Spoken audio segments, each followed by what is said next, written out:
Hey everybody, I'm Marlon with Chronic Pain Warriors United. I hope y'all are all doing well. Hope you've had a great weekend. Obviously, it's Sunday again, so it's time for another one of our long form videos. This week has absolutely flown by. I want to say thank you to all the new subscribers and to everybody taking part in the comments. Y'all are amazing. We are growing quickly. It's all because of y'all. Y'all are awesome. Also, real quick, before you get out of here at the end of the video, be sure to hit the like and subscribe button. It helps disperse the video out to the YouTube guides. So, I've been talking about the difficulties of living with chronic pain. And one of the issues that people have been talking about in the comments that's right on point, living with chronic pain is hard, even when the pain is well managed, right? There's all kinds of things that we have to account for every single day when we live with chronic pain and or illness that well people don't have to. And that is when the pain or illness is well managed, right? Now, when it's not well managed, that's when things get bad.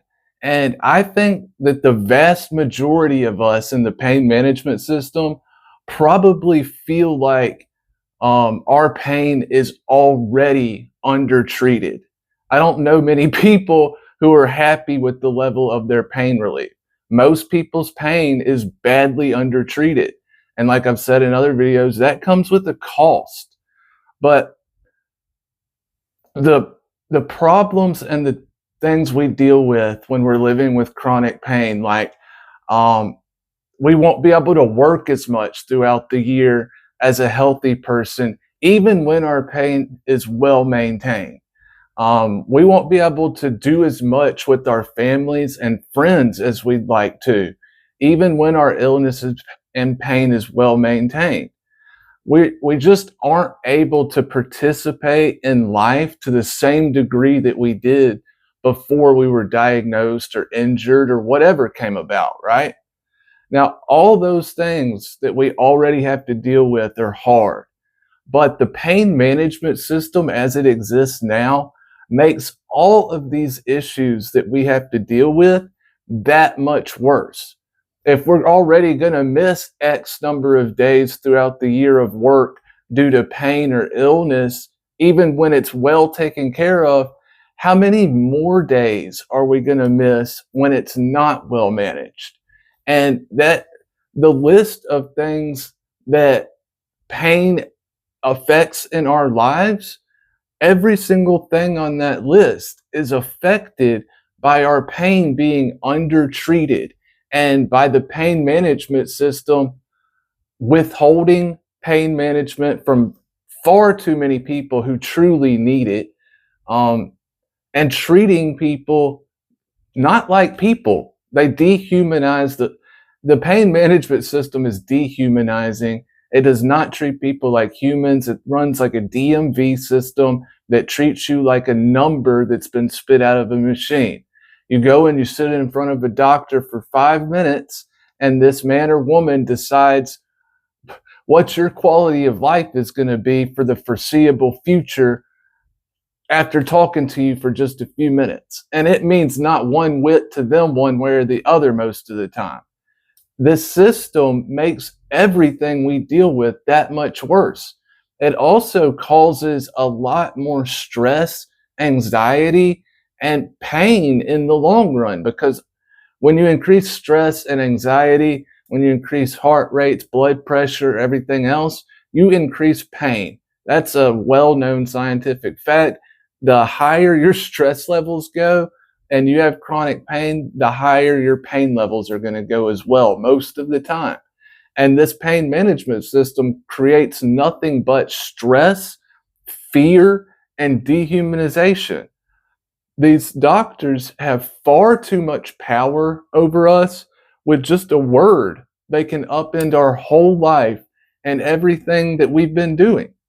It's if we didn't if people's pain was being managed like it should be, the increase of economic output, the amount of mental power brought to bear, the amount of will and power brought to work, in the blue collar jobs all over America that men aren't able to do as much of after they're injured.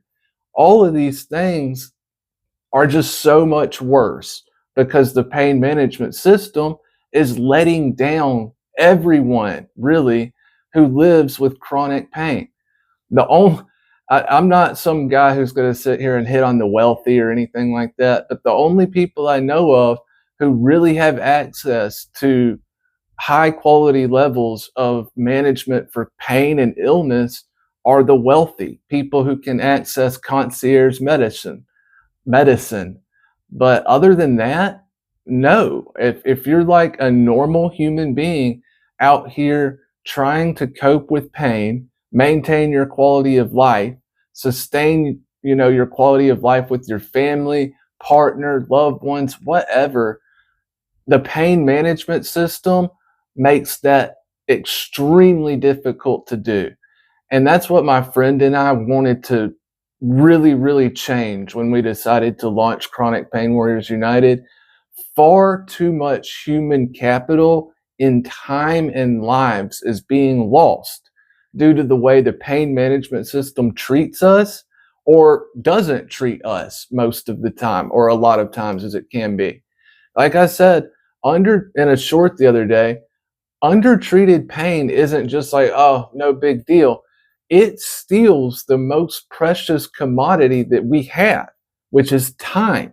It takes days away from us. When our pain isn't well treated, we're not able to take as active a role in as many days of the week. So we lose those days.